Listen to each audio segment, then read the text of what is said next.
We are live, Pops. What time is it? It's Chomp time! Yes, it is Chomp time. Welcome one, welcome all. Hopefully you are all Gator fans. There are probably some haters out there. You can listen to us. That's fine. We'll take all comers. That's good. Bring it Welcome to on! Bring it on. Welcome to episode 2 of Chomp Time. Episode 2 is called Hurricanes in the Swamp. We are going to be previewing week 1 of the 2024 Gator football season, where the Miami Hurricanes are visiting an opening week in a huge game for both teams. Pops, I am excited beyond all belief. Well, it's finally football time. You know, we had to go through spring and then we had to get through summer, and now we're into football time. Nothing matters now unless it's football. You know, we're gonna do an analysis. We're gonna give you a preview of absolutely have no idea how this is all gonna work because we have neither one of these teams have played a game yet. So we're gonna take a shot and tell you what we think. Yes, sir. And there will be a lot of facts and stats involved. You hate to wish the summer away, but the silver lining of the summer just about being over is football. My favorite Oh. time of the sports year for sure. So let's get right into it. Chop Time episode 2, Hurricanes in the Swamp. We're going to break down the opponent, the Miami Hurricanes. What do they got? What do they bring to the Swamp? Do they have a chance? Do they have a good chance? We're going to then break down, kind of self-scout our own team, the Florida Gators. We will then give our own keys to the game. Pops will give his 3 keys to the game, and I will give my 3 keys to the game. We have not discussed this yet, so maybe we'll have some overlapping ones. We'll see. There will And be some. then finally, we will do some over-unders and predictions in rapid fire at the end of the episode. So let's go. I did not, in episode 1, Pops, as I watched it back and edited it a little bit, I realized I didn't let you talk very much. Now, that could be good for everyone involved. However, Yes. this is the Chomp Time podcast with Pops, with Mike and Pops. So I'm gonna try and let you talk, even though I'm talking over you right now. You will start off. I will let you delve into the Miami Hurricanes and let's break them down. What do they got? Well, they're coming off a 7-6 season. They were 7-5 last year, 3-5 in their conference, and Yes. they're in the Florida State Conference in the ACC. So Yes. Florida State won that conference. They lost their bowl game, so they ended up 7-6. Like anything else, they lost some players. They got some players out of the portal. They actually brought in four players on offense and 3 players on defense from the portal. The biggest one they brought in was their new quarterback, Cam Ward. Now, Cam Yes. Ward is a 4-year starter. A 3-year starter. He's from Texas. Only had one actual scholarship out of high school, University of Incarnate Word. Not a Division I school, but he did very, very well in his first year. And then he he transferred and went to the portal and went to Washington State the last 2 years. So that's where he's been at Washington So State. another guy that's got multiple stops in his college career. Okay, continue. So now he's in his 3rd stop here at Miami, and he is the starting quarterback. He's a senior by numbers, so we're going to see how this is all going to work because he's only had the summer, to work with his team. So they have some power. Miami's always been fast, no matter what Yes, year you talk about. They got speed. They got no speed doubt. on the ends. They got speed on defense. They're going to be a formidable team. They're ranked in the top 20. So it's one of our first of our 8 teams that we're going to play in the top 20. I feel good about us. I feel good about our team. I know Miami's going to be tough. I like playing in the swamp. That helps us out the first year of this 2-year contract. So I feel good. How about you? Well, I do feel good. Hope abounds. I have a lot of optimism and excitement going into this game. We spoke about it on episode 1 about the roster that Mr. Napier has assembled for this year. The Hurricanes are led by Mario Cristobal. He is a former Hurricane player. He played on the Yes. offensive line. He had 2 titles as a player at Miami, and he was hired in December of 21, which I believe was the same kind of time frame as Napier. So they're both going into their third year. Kind of similar in that in 2022, the Gators were 6-7, right? And we lost the bowl game. That is In correct. 2022, Miami was 5-7. They didn't get to a bowl game. Both teams were 3-5 in conference. Last year, Miami was 7-6 and 3-5 in conference, and the Gators were 5-7, 3-5 in conference. So they're kind of Very similar. similar. Very similar. I think Cristobal has been recruiting at a very high level the last few years. 2 years he's been there. So last year, 2024, they finished fifth in, I go by rivals.com. They finished fifth in recruiting overall as a team. And in 2023, they finished eighth. And that was after he came in. They were 34th the year he came in. So they finished eighth and fifth, and they're currently ranked eighth. So he's brought in some talent on the offensive line. He had a couple of 5 stars last year. Francis Mawuga, and then Samson Okunlola was also a 5-star recruit offensive lineman. Yeah. Nicknamed the Pancake Honcho. Woo-hoo! I love that nickname. I know that Florida was on his list. Florida was one of his finalists. They have a lot of talent on the defensive front, but it's unproven. They return a wide receiver, Xavier Restrepo, who I believe had 85 catches in 2023. Yep. Wide receiver Jacoby George, 15 yards a catch and 8 TDs. And they also have a speedster wide receiver named Samuel Brown. Fast. They did also get another big transfer named Damian Martinez, a running back. He transferred from Oregon State. So it's kind of interesting. Their biggest two gets in the transfer portal were Cam Ward from Washington State and Damian Martinez from Oregon State. So they went from a conference that doesn't exist anymore. Correct. And they went from the extreme northwest of the country to the extreme southeast of the country. So they've got a lot of talent on their team. Their roster is very impressive. Coming into the swamp, though, it's gonna be loud. It is sold out. Most places are saying it's completely sold out. Now, hopefully, everyone goes. Hopefully, We're supposed to have a whiteout. It's supposed to be a whiteout. Yeah, and I'm not sure I like that because Miami came out and said they're wearing all white. I never understood doing a whiteout and then wearing the colors of the opposing team. We're going with our traditional blue jerseys and our white pants. And Miami's going all white, possibly because they heard we're doing the whiteout. It doesn't, I don't care what you wear. I don't. Gator Doesn't fans, matter. I don't care. Doesn't matter. Just go and be loud. Be loud when you need to be loud and be quiet when we have the ball and it needs to be quiet. And then after we score touchdowns, erupt.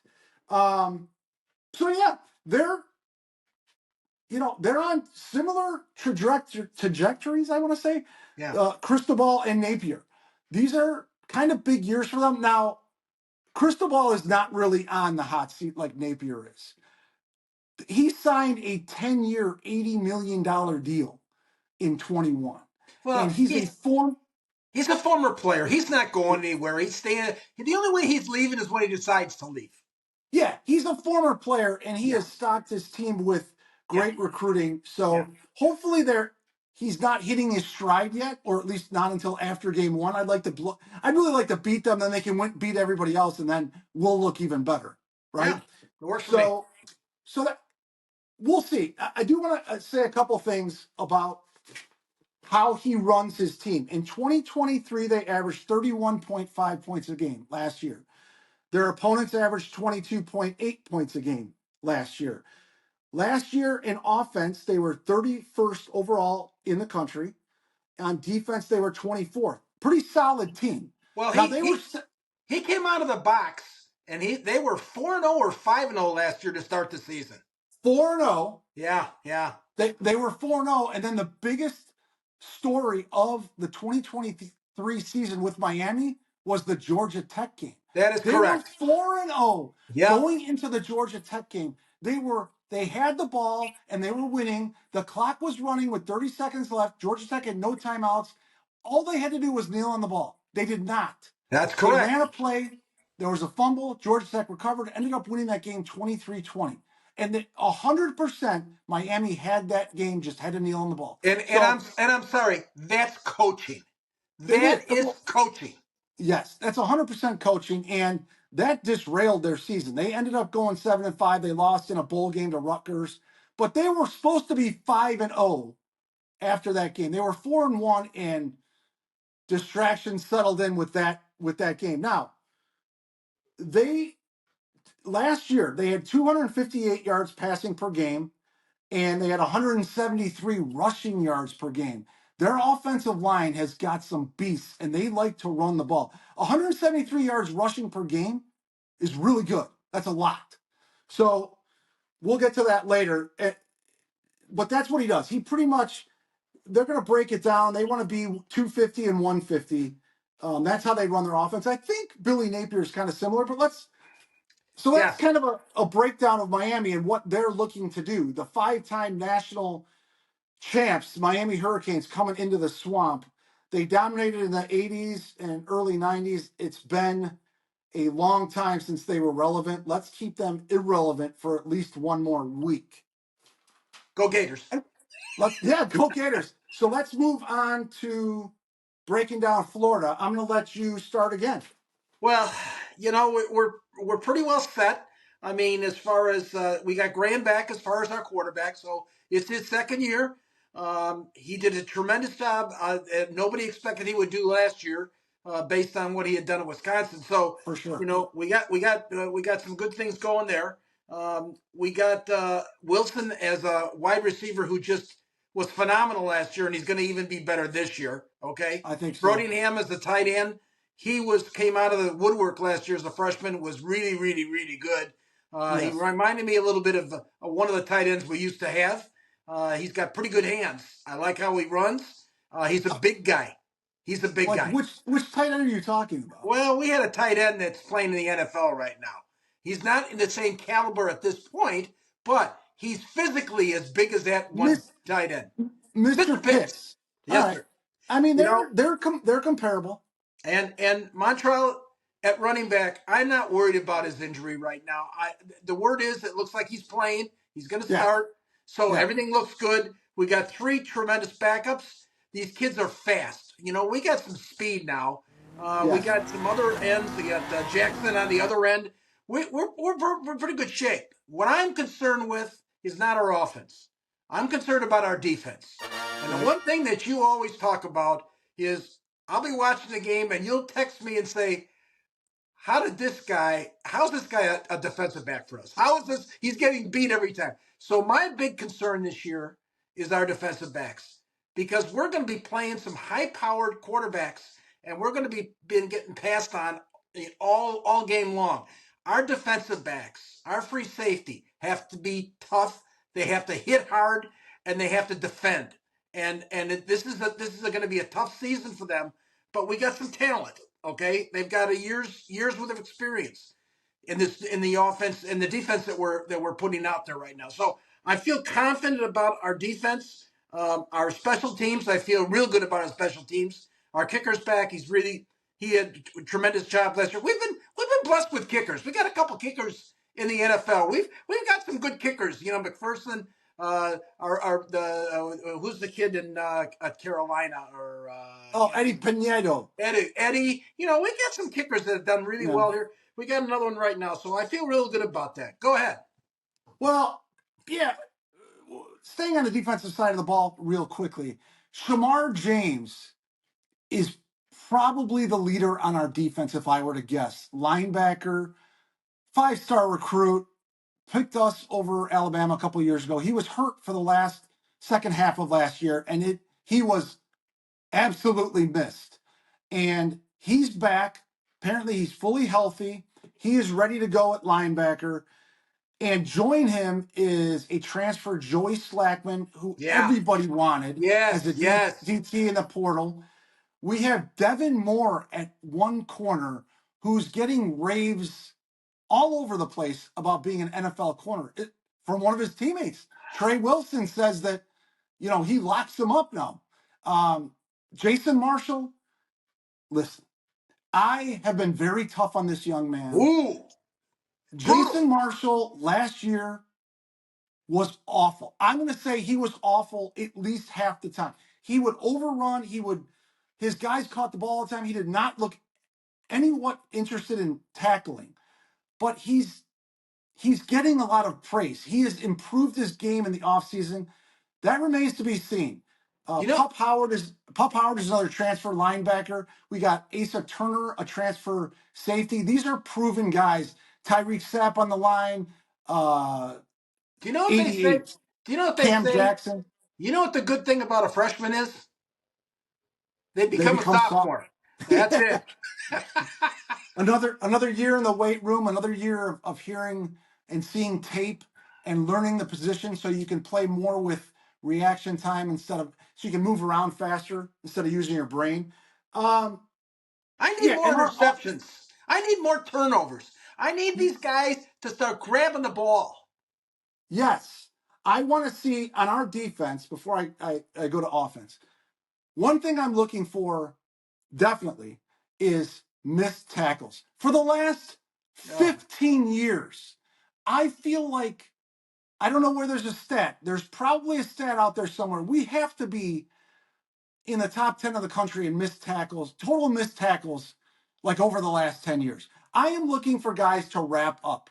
And there's going to be missed tackles. The other guys trying to avoid you as well. I get it. And they're on scholarship as well. I get it. But that's what I'm looking for. Number one is, are we wrapping up? Are they breaking any of our tackles? Number two, I'm going to look for wide open receivers.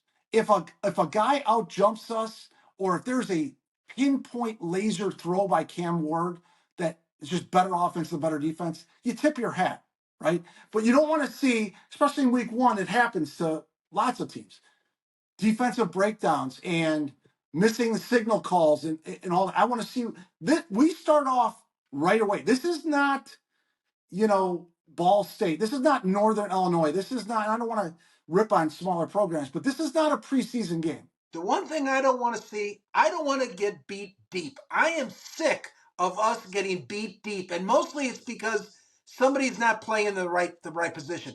I'm tired of it. I'm tired of us. Yes, Hey, listen, they're going to catch passes. I don't want it to get deep I'm right because with you. this team is fast. Miami Yes, fast. I'm right with you. All And right, as far as go to offense offense. goes, for the Gators, I haven't said this very often in the last 15 years, but I think we're loaded at offense. Montrell Johnson, Webb, Baugh, Jacoby Jackson, all at running back. We have Trey Wilson, Aiden Mizell. How do you say that new guy's name from Wisconsin? Shamir? Yeah, I think Shamir, that's it. I think that's it. Dyke or DK? Elijah Badger from Arizona State. We got boarding on the tight end. Hey, Hayden Hansen. another Hayden Arizona, Hansen. another Arizona State guy. How'd the last Yeah, guy do? pretty good. Ricky Pearsall, Yeah, doing pretty good pretty at the good. 49ers. And I got a little ace in the hole for you, Pops. What do you got? Listed on the depth chart. Yeah, I think it was yesterday as yeah. kick returner and punt returner. Do you know who it is for the Gators? Hawkins? Oh, Wilson? Tank Hawkins, Oh, take a Hawkins. That's a true true freshman, freshman. fastest man on the team, was turning heads from day one when he stepped on the practice field. Good. True freshman. Now that's a risk, but I like the risk. I like the gamble there. It's a true freshman at home in an enormous game. If Let we me get the ask you. ball first, if Let we me get the ask ball you. first, yeah. Let me ask you something. When was the last time we ran one back on a kickoff? Probably Brandon James. Well, I don't. I want you to do some research and let me know on Okay, this podcast. I will look that up in post for sure. My guess is Brandon James. Who's your guess? Brandon James is probably either that or uh, who was the running back? The little two Chris little. Rainey. Yeah, Chris. Yeah, I mean, yeah, those are back in the yeah, 2007, 2008, yeah, yeah. 2009 seasons. We had two little scat backs in the backfield. Yes. Yeah, Jeff Demps as well, an Jeff Olympic sprinter. and how did I do? He was pretty fast too. Oh my goodness. Yes, he Right? He was. was on the track team. So yeah, now I'm going to close out my self scouting of Florida. This is a different story for Napier than it is for Cristobal. Cristobal is not on the hot seat, nor No, should he be. no. He's been recruiting at a high level. Hey, he's got a season when they actually are above 500. Yes, yes. And Napier has not, Napier came in, got an 18th rate class. Last year, he got the 13th rate class. We're, Let me ask you something. Let me ask you something about that. When you talk about the rankings, do they include, is this the final ranking when they actually put the portal numbers in there? Because the it, portal numbers it's, are really important. they are, and it's not. So it's kind of tough to even put those numbers out there but we've had some guys lost through the portal before they even put on our uniform, and everyone has. But it, according to Rivals, Miami has definitely had a better two classes under Cristobal than Napier has had at Florida. So Napier's on the hot seat. 2023 last year was 5-7, 3-5, 3-5 in conference. 2022 he was 6-7 with that embarrassing bowl loss. He's on the hot seat. You can't have three losing seasons in a row. I cannot say this enough. Three losing seasons in a row at a place like University of Florida with all the recent success and all the recent upgrades to facilities, the millions of dollars invested in the program. You cannot have three Gone. losing seasons in a row. Gone. Gone. And Gone. listen, I don't think he's going to. But No, anyone saying that he's gonna get a hey, fourth year regardless is you you're and out of your mind. you and I both said that we predict the Gators would be 8-4. You were drinking something or smoking something or something when you actually said they could be 9-3. Okay, I'll be happy right now with 7-5. I put myself out there at 8-4 after Florida State lost because it reminded me that some of these teams get ranked a little bit higher than they should, and they don't Yeah. come to play all the time. So Yeah. 8-4, I feel comfortable. 9-3, yeah, let's just be Given happy. given our schedule, I will be happy at 7-5. Yes, I will be very happy at 8-4. And agreed. I would be thrilled beyond belief with 9-3 or better. Yeah. All right. So that's where we are with that. Let's move on to, I guess, segment 3, we'll call it. The 3 keys to the game. 3 keys to the game. I'm going to say a couple things, Pops. I'll start this one. I'm going to say a couple things that I rip on all announcers in every pregame for saying, well, of course. And now I see why they say those things because they are very important. Okay, I'm going to go my 3 keys to the game, and then you'll give your 3. Yeah. We might overlap. Yeah. Number 1 for me, and this is huge, turnovers. Every single football game, My turnovers first are one. big. My first Yes. one. Since I have a fun fact stat of the day for you, since 2017, Miami Hurricanes are 0-20 when they turn it over 3 times or more in a game. 0-20 since 2017 when Miami turns it over 3 times or more in a game. Turn them over, you're going to win the game. So that's number 1.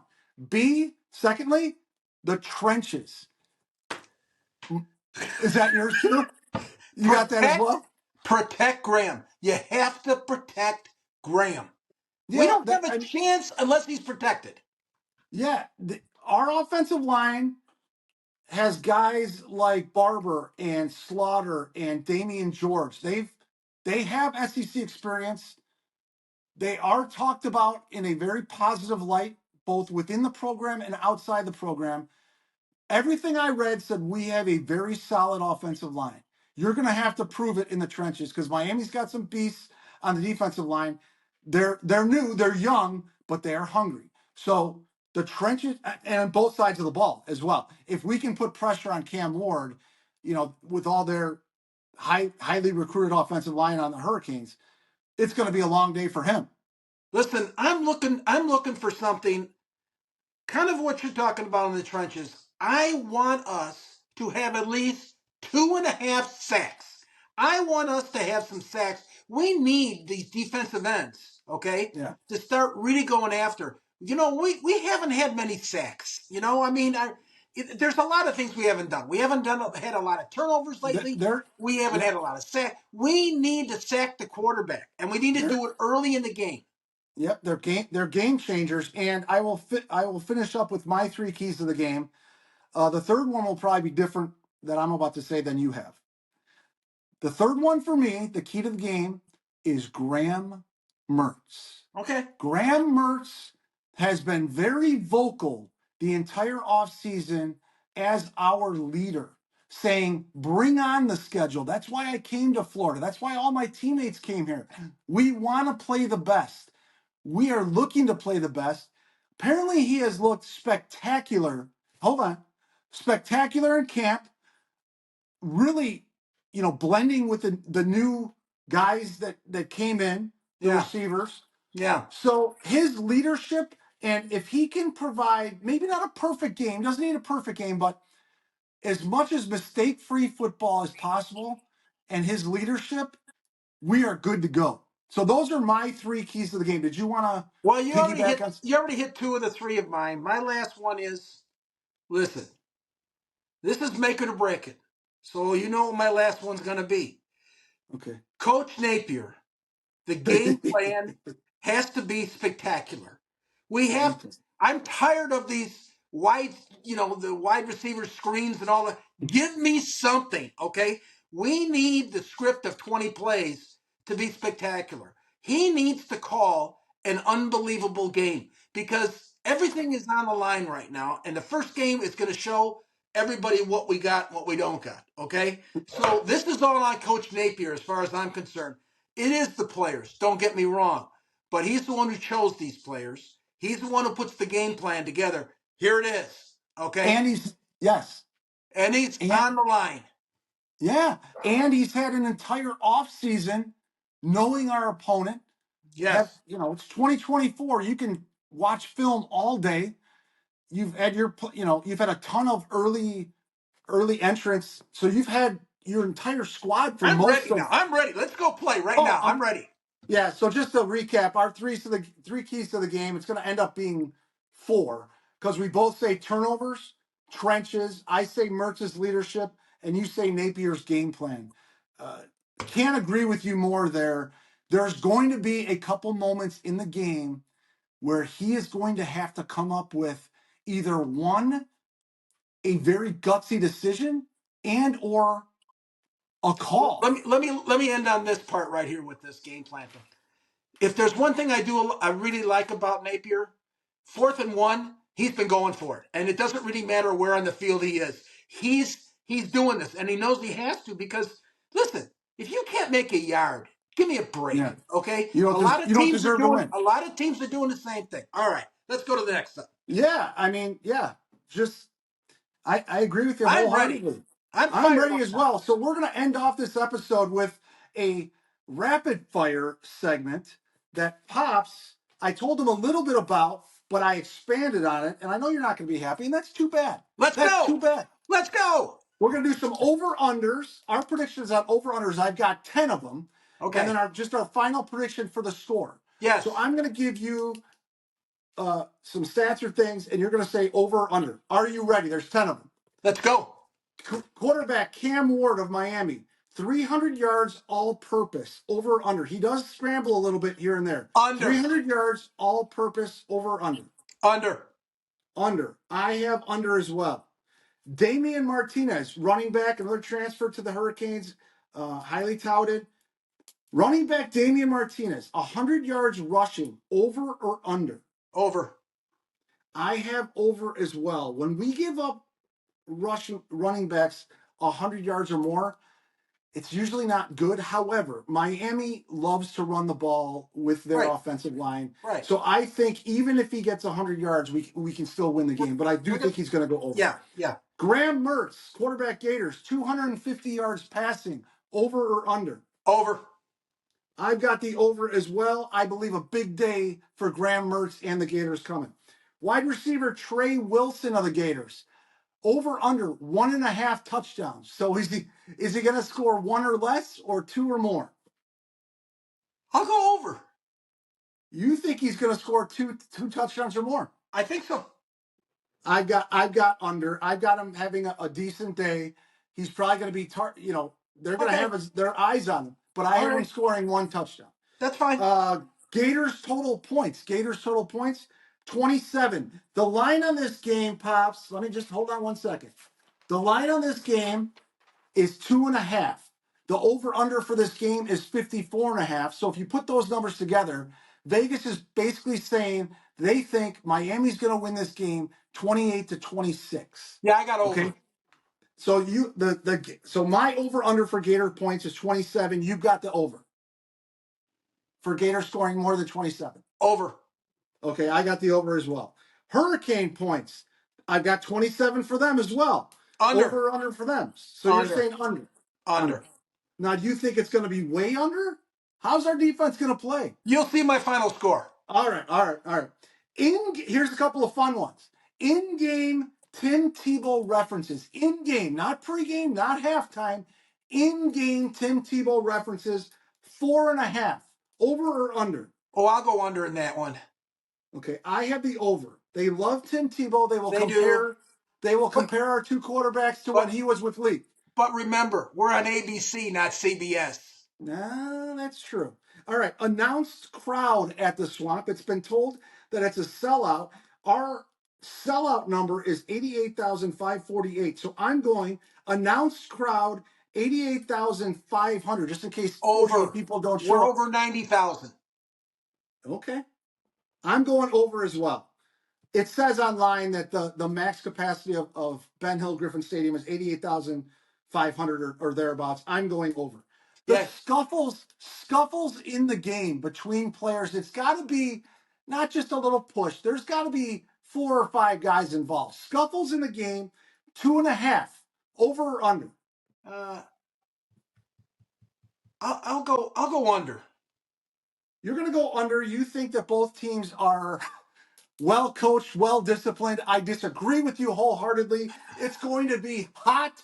It's going to be crazy. It's going to be chippy from the very beginning. It's going to be chippy. I'm going to say over by a lot on 2.5 scuffles. All right. Or scuffles. And the final one is total shots in game of the corner of the Swamp where it says national titles 1996, 2006, 2008. 3.5 times they're going to show that in the game. Oh, that's under. I got the under as well. I think they'll show that once or twice, maybe 3 times. Yeah. And that's pretty much it. We are going to, I'm going to keep track of this score. We'll probably do this every episode, every pregame and see where we're at and maybe come back on Tuesday. All we got left is our final score predictions. Final score predictions. I'm going to go first. I've been saying it on Facebook for the last week or so, any month or so. Anybody that's following me on any of the Gator groups on Facebook, 34-24 Gators. 34-24 Gators. Your prediction? I have 31-17 Gators. I can't wait. I have to work. Oh my goodness, I have to work. The first half I will be able to watch it for sure. The second half is going to be tight. I'm going to have to get some fellow coworkers helping me out, but not a it's problem. going to be live. The sound will be on. Let's go. Let's play. Electric. Let's go Gators. So that was episode 2. That's Pops. I am Mike. This is the Chomp Time Podcast. Let's go get them. Let's swamp the Hurricanes. Go Gators.